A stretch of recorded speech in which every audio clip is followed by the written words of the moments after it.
Sabi nung DDS vlogger,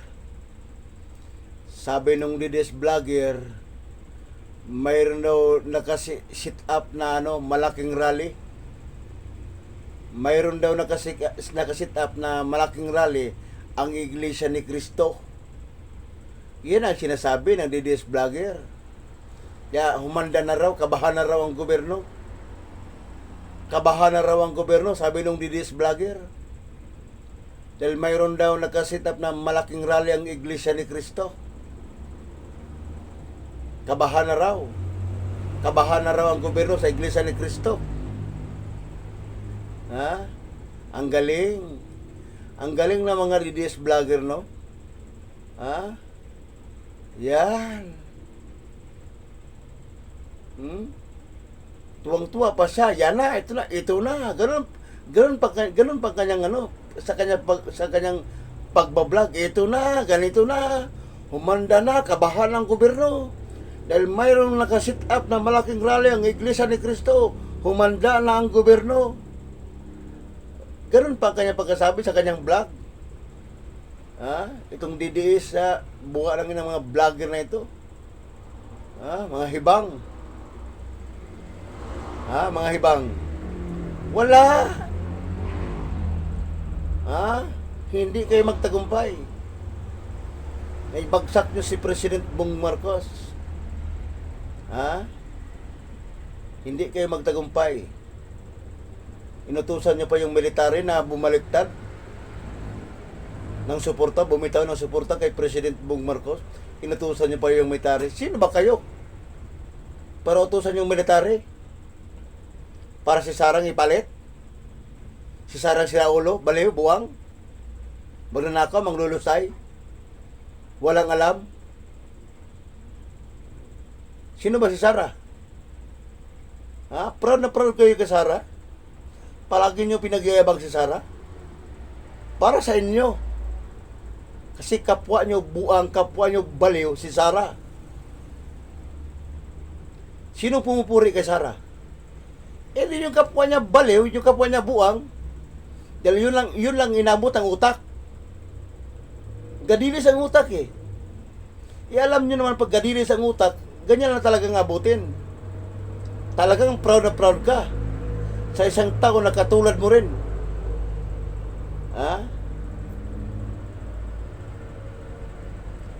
Mag-people power kayo.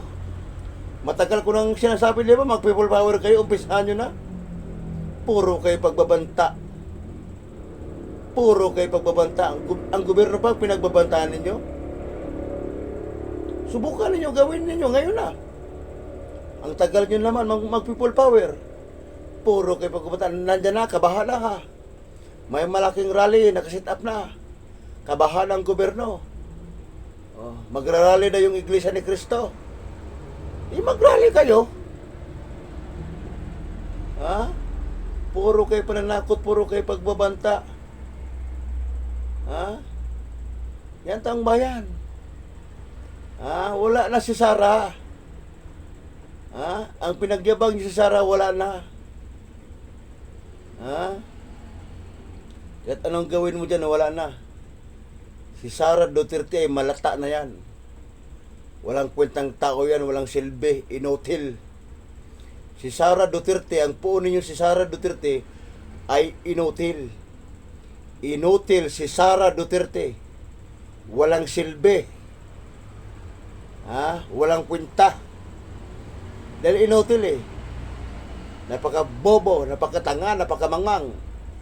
Abogada, hindi alam ang kanyang mga binabasa. Kung ano-ano ang kanyang mga sinasabi. Ha?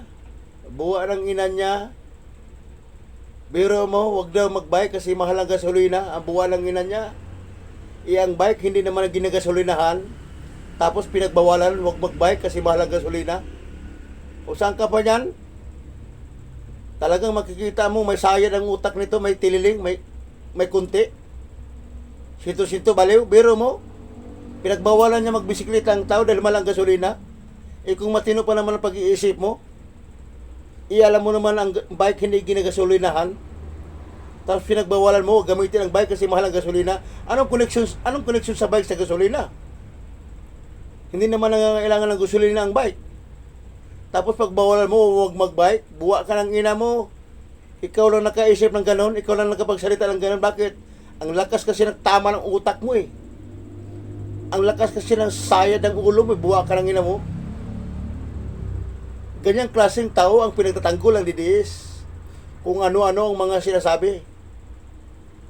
May sayad eh. Pare-pareho sila may sayad eh. Pare-pareho may mga saltik. Pare-pareho may mga kulang-kulang ang mga buwa ng inala. Sus, buwa ka ng ina nyo. Bawal magbike kasi mahal ang gasolina. Tangina, ngayon ko nakarinig. Pag ganun ang pananalita ng taong, ibig sabihin may sayad. May tililing, may buwa ka ng ina niya. Tangina, bawal magbike kasi mahal ang gasolina.